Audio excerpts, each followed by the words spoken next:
Рождаемость растет, смертность снижается. В Минздраве региона подвели итоги работы. Экономно и эффективно в Нерюнгринском районе реализуют программу энергоэффективности. Вынужденный переезд библиотека Алдана справляет новоселье.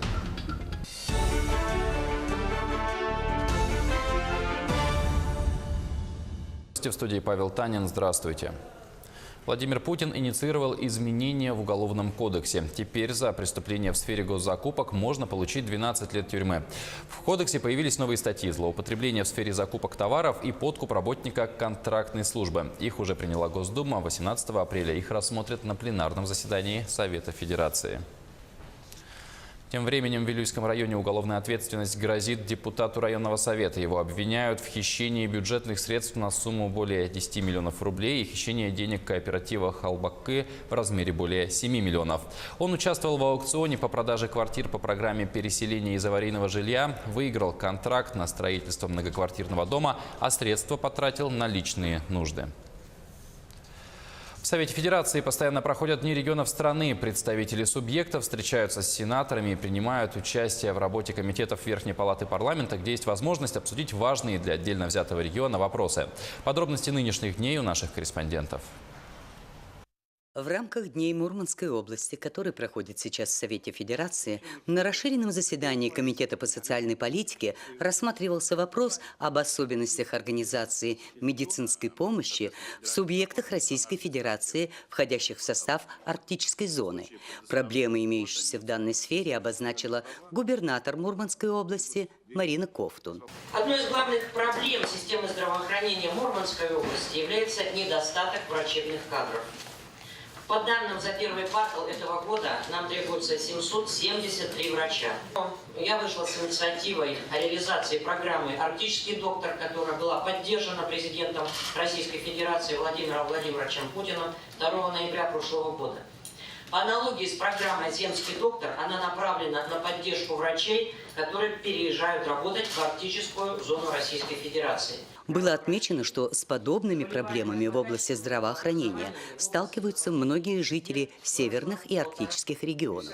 Поэтому Мурманская область выступила с предложением о повышении качества оказания медицинской помощи и о социальной поддержке медработников данных территорий. Далее речь шла о государственных гарантиях, о том, что власти наконец-то должны повернуться лицом к северу, к тем, кто живет в сложных климатических условиях. Люди все прекрасно понимают, и сенаторы понимают, а самое главное, Валентина Ивановна ставит вопрос прежде всего о защите регионов по всем позициям, особенно по вопросам социальной политики и вообще ситуации, в которой живут люди, качество жизни, обслуживание их, в том числе медицинское, социальное, любое, жилищное. И каждая территория, она уникальна, и каждая территория требует персонального подхода с учетом местных условий, задач, которые стоят перед территорией. В Якутии это одно, в Мурманске это другое, в Архангельске это третье. В результате обсуждения было рекомендовано все предложения руководства Мурманской области включить в проект итогового постановления Совета Федерации. Наталья Сазонова, Михаил Кулаков, Москва. В республиканском парламенте тем временем встретились с делегацией Вена-Бытантайского района. В столице региона проходят дни муниципалитета. На встрече с парламентариями обсудили вопросы социально-экономического развития района. В этом году там отмечают 125-летие видного государственного политического деятеля, яркого представителя венгерского народа Романа Шадрина, который стоял у истоков становления государственности северных окраин. В увековечении его светлой памяти в районе провели третьи игры народов Севера, открыли новый животноводческий комплекс на 120 голов и современный забойный цех. Планируют в этом году заложить фундамент нового учебного корпуса, а также этим летом в Якутске перед Домом народов Севера установят памятник.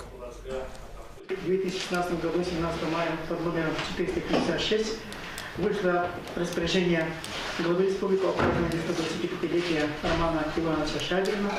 Он работал июньским заместителем президента. Он организатор северных районов нашей республики. А мы соорудили памятник Роману Ивановичу Шадрину, который здесь будем ставить.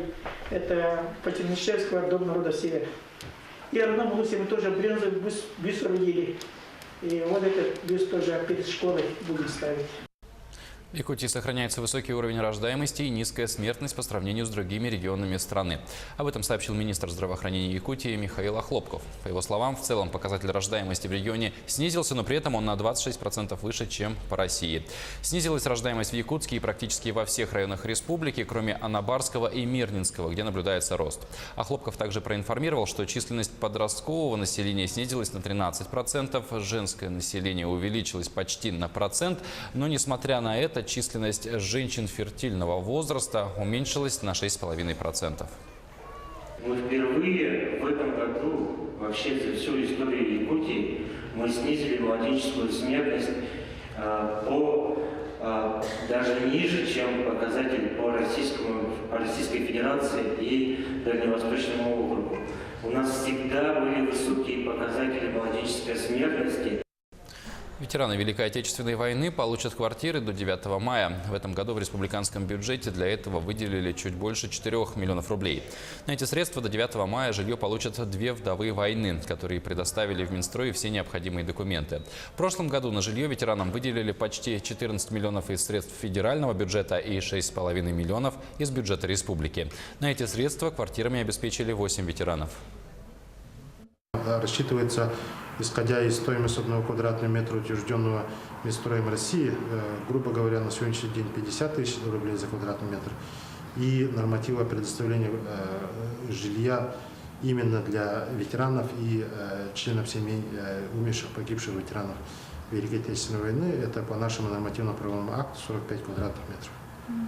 Грубо говоря, по расчетам, если на одного ветерана рассчитать 45 умножить на 50, получается 2 миллиона 250 тысяч. В Нерюнгринском районе заработала муниципальная программа энергосбережения и повышения энергоэффективности. Уже многие учреждения района установили у себя приборы учета по всем видам коммунальных услуг. В числе этих организаций информационно-технологический лицей номер 24, и там уже констатируют положительные изменения. В чем и насколько? Подробности у Александры Цибиковой. Информационно-технологический лицей номер 24, как и другие общеобразовательные учреждения города Нерюнгри, в рамках муниципальной программы постепенно переходит на энергосберегающий режим. Реализация проекта по энергосбережению позволила сэкономить бюджетные средства, а также стала полезным элементом в воспитательной системе лицея и внесла важный вклад в развитие экологического образования учащихся. Начинали работать с лампами LD40. Сейчас мы переходим на светодиодные лампы, и энергосберегающие.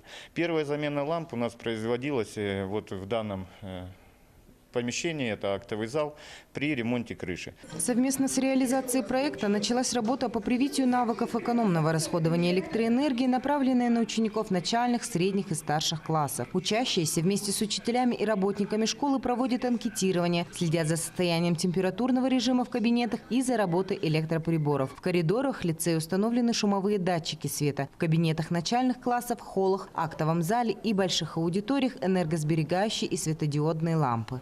Я заметила, что, как и дома, у нас в школе стоят энергосберегающие лампы. И в школе освещение очень хорошее. Тут весело, тепло, уютно. Мне очень нравится в этой школе. В помещении лицея тепло и светло, благодаря не только искусственному освещению, но и своевременной замене окон с энергосберегающими стеклами. Также в данное время руководство школы согласовывает с новосибирской компанией поставку диодных прожекторов для малого и большого спортивного зала. Александра Цибикова, Аял Амосов, Нерюнгри. Научную работу в 2 томах представили ученые на 8-й Всероссийской научно-практической конференции. Она посвящена геологии и минерально-сырьевым ресурсам севера-востока России. Участие в ней принимают 150 представителей научных коллективов, вузов, производственных предприятий из различных регионов страны. А информацию для слушателей разъясняют видные научные деятели. Ряд месторождений достаточно активно осваиваются недропользователями, и необходимы новые научно обоснованные рекомендации по выбору направлений поисковых работ. Это как раз задача науки. На основании результатов фундаментальных исследований давать рекомендации, где проводить поисковые работы, с тем, чтобы больше была вероятность открытия крупных, интересных для экономики и недропользователей объектов, и, соответственно, с меньшими затратами. Одна из старейших библиотек Алдана переехала. Учреждение расположилось в микрорайоне Солнечный. Переселение было вынужденным. В январе в прежнем здании обрушилась крыша. Как устроились библиотекари и читатели в новом месте, расскажет Татьяна Вахнина.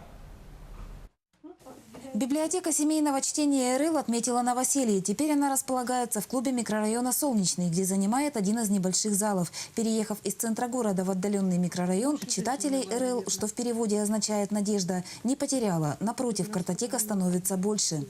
Она навела мосты на творческую деятельность по своей именно библиотечной деятельности с детским садиком «Дельфин», со средней общеобразовательной школой номер 9, как ее здесь полюбовно называют «девяточка». Очень много записываются к ней Владимировны пенсионеры, жители микрорайона «Солнечный», которые непосредственно на сегодняшний день больше находятся дома. Им очень сильно хочется общения. Классические и исторические книги, энциклопедии, массовые детские произведения. В библиотечном зале Нина Кузнецова разместила наиболее востребованную литературу. Это малая часть фонда. Основные богатства пока хранятся отдельно. Здесь для 5000 экземпляров просто нет места. Впрочем, если читателю потребуется редкая или отраслевая книга, он ее получит. Значит, мы будем подвозить сюда литературу, необходимую для читателей, распаковывать там, где они у нас лежат, и привозить сюда по мере необходимости, конечно. В маленьком зале клуба, который теперь занимает РЛ, нашлось место даже для литературных выставок. Клуб «Солнечного» библиотеку принял радушно. Со многими творческими коллективами складывается плодотворное сотрудничество. Они наметили ряд познавательных игр для дошколят и школьников младшего возраста. Также мы сейчас совместно с ней делаем вечер отдыха «Детство, опаленное войной». Переселение библиотеки в клуб «Солнечного» является временной мерой. Ожидается, что в ближайшие месяцы вопрос с созданием решится, и РЛ переедет в город. Татьяна Вахнина, Сергей Шипачев, Алдан. В Нерюнгринской библиотеке 20 апреля пройдет библионочь. Детей ждет веселая пижамная вечеринка, а взрослые смогут получить призы от сувенирной лавки на конкурсах и викторинах. Гостей также ждет встреча с творческими людьми, мастер-классы и даже караоке. К этому часу у меня все. Еще больше новостей всегда можете найти на портале jak24.ru. Оставайтесь с нами.